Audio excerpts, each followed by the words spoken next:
बिस्मिल्लाहिर्रहमानिर्रहीम। Chapter number 13 second year physics current electricity में आज हम स्टडी करने जा रहे हैं Kirchhoff voltage law.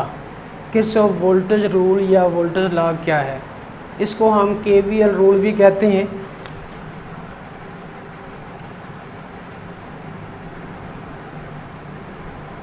Kirchhoff voltage rule. Kirchhoff second rule है। इससे पहले हमने किरचॉफ फर्स्ट रूल, जिसको करंट रूल भी हमने कहा था, पॉइंट रूल भी कहा था, चार्ज रूल भी कहा था, वो हमने स्टडी किया हुआ है। Consider we have a circuit जिसमें हमारे पास एक बैटरी यहाँ पर जो कनेक्ट की हुई है, सेल कनेक्ट किया, उसकी ईएमएफ E1 है। यहाँ पर हमने एक रजिस्टर को कनेक्ट कर दिया है,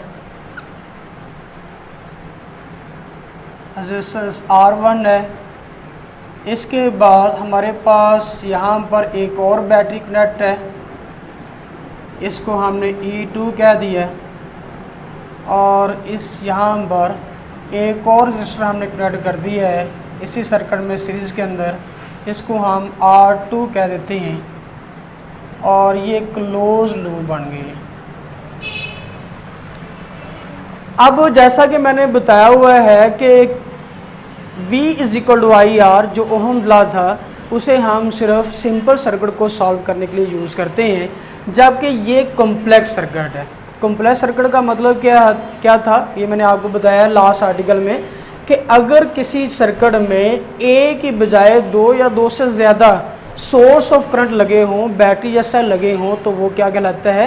कॉम्प्लेक्स सर्किट कहलाता है। और उनको हम V = IR simply V = IR से सॉल्व नहीं कर सकते। उसको सॉल्व करने के लिए हमें KVL रूल की ज़रूरत पड़ती है, किरचॉफ वोल्टेज लॉ की ज़रूरत पड़ती है। अब KVL रूल क्या है, इसको समझने से इसकी डेफिनेशन पर हम बाद में चलेंगे। पहले देखें कि जो सोर्स में EMF लगी हुई हैं, जो सेल लगे हुए हैं, उनकी EMF में से स्ट्रॉन्गर EMF किसकी है? क्या E1 स्ट्रॉन्गर है या E2 स्ट्रॉन्गर है? अगर E2 स्ट्रॉन्गर हुई तो हम चार्ज को ट्रेवर्स कराएंगे from stronger to weaker EMF, और अगर E1 स्ट्रॉन्गर हुई तो हम इसको ट्रेवर्स कराएंगे from E1 to E2। Let's say मैं सपोज कर लेता हूँ कि जो E1 है वो स्ट्रॉन्गर है और E2 वीकर है। कैसे पता चलेगा स्ट्रॉन्गर है कि वीकर है? हो सकता है कि इसके ऊपर लिखा हो 9 वोल्ट, इसकी EMF 9 वोल्ट हो, और इसकी EMF सिर्फ 6 वोल्ट हो, तो 9 वोल्ट ज़्यादा है, 6 वोल्ट कम है, तो हम यहाँ से डिसाइड कर लेंगे कि E1 जो है वो स्ट्रॉन्गर है और E2 क्या है, वो वीकर है। तो अब हमें ट्रेवर्स कहाँ से करना है? E1 से E2 की तरफ ट्रेवर्स करना है। तो हमारे करंट की जो लूप होगी, वो एंटी क्लॉकवाइज डायरेक्शन में बनेगी, कुछ इस तरह से। ये स्टार्ट हो रही है इस पॉइंट से और यहाँ से चलते हुए वापस इसी पॉइंट पर आ गया, तो ये क्लोज लूप को इंडिकेट कर रहा है और ये करंट लूप है I।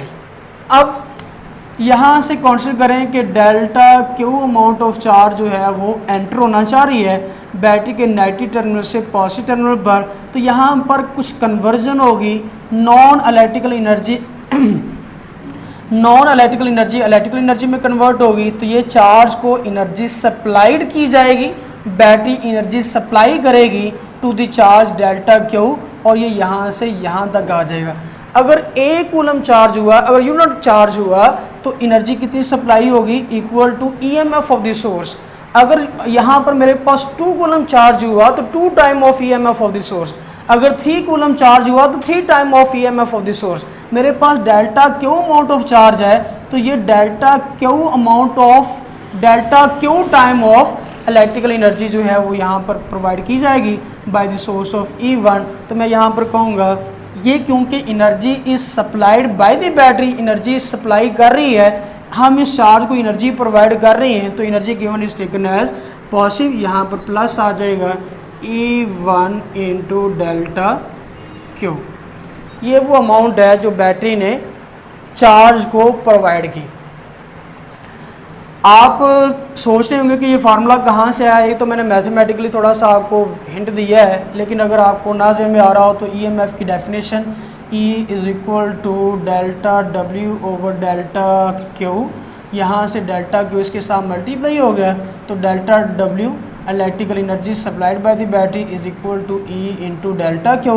तो E1 है तो E1 इंटू डेल्टा Q, ये हमारे पास वो एनर्जी है जो चार्ज डेल्टा Q यहाँ से यहाँ तक हासिल हुए, यहाँ से ट्रैवल करते हुए गेन कर रहे हैं। अब चार्ज इसी डायरेक्शन में, करंट की डायरेक्शन में ही क्या कर रहा है, अब करंट की डायरेक्शन में क्या हुआ, इसको एक्सपीरियंस करना पड़ेगी रेजिस्टेंस R1। जब चार्ज इस रजिस्टर में से पास होगा, रेजिस्टेंस क्या है, ये रजिस्टर क्या करेगा, रेजिस्टेंस ऑफर करेगा, और resistance offer opposition offer to the flow charge is known as resistance, इसकी रेजिस्टेंस R1 है। और इस रेजिस्टेंस की वजह से क्या होगा, चार्ज अपनी एनर्जी को लॉस करेगा, उसमें डिक्रीज आएगा, और लॉस को हम ज़ाहिर करते हैं नेगेटिव के साथ। तो नेगेटिव लॉस भी इंडिकेट कर रहा है, कितना लॉस आएगा, V is equal to IR। अगर 1 कूलम चार्ज है तो लॉस क्या आएगा, V is equal to IR।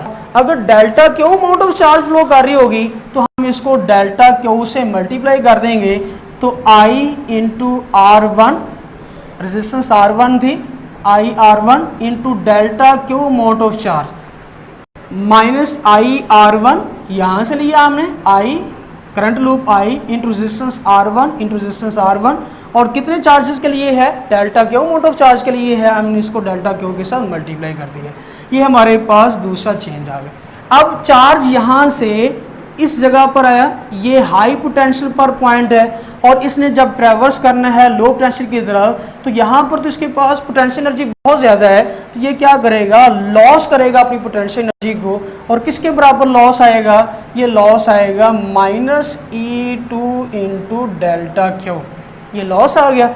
अब यहाँ पर चार्ज गया, अब यहाँ से इसने फिर ट्रैवर्स रजिस्टर में से करना है, रजिस्टर में क्रॉस करते हुए एनर्जी लॉस होती है, तो लॉस कितनी हुई, लॉस के लिए नेगेटिव साइन इंडिकेट कर रहा हूँ, और according to ohm law I into R2, और कितने चार्जेस ट्रैवर्स कर रहे हैं, वो delta Q amount of charge है।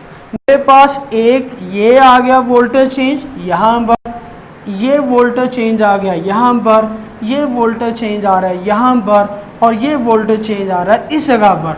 अब मैं वापस कहाँ पर आ गया, आपने उसी पॉइंट पर जहाँ से मूव करना चार्ज ने स्टार्ट किया था।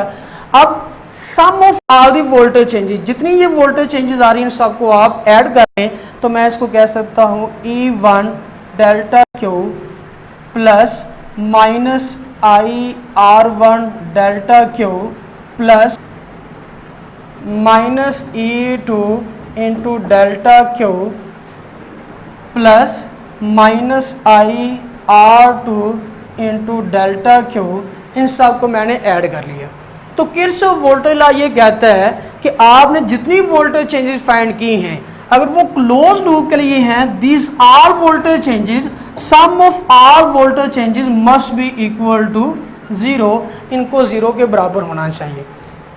तो E1 into delta Q plus minus minus IR1 delta Q plus minus minus E2 into delta Q plus minus minus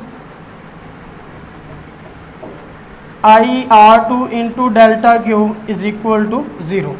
अब इनमें delta Q delta Q delta Q delta Q common आ सकता है, तो मैंने डेल्टा Q कॉमन ले लिया, तो ये आ गया E1 minus IR1 minus E2 minus IR2 is equal to 0। Delta Q इधर मल्टीप्लाई रहा है, इधर आके डिवाइड होगा, E1 minus IR1 minus E2 minus IR2 is equal to 0। Sum of all the voltage changes along the closed loop must be equal to 0। ये था Kirchhoff second law.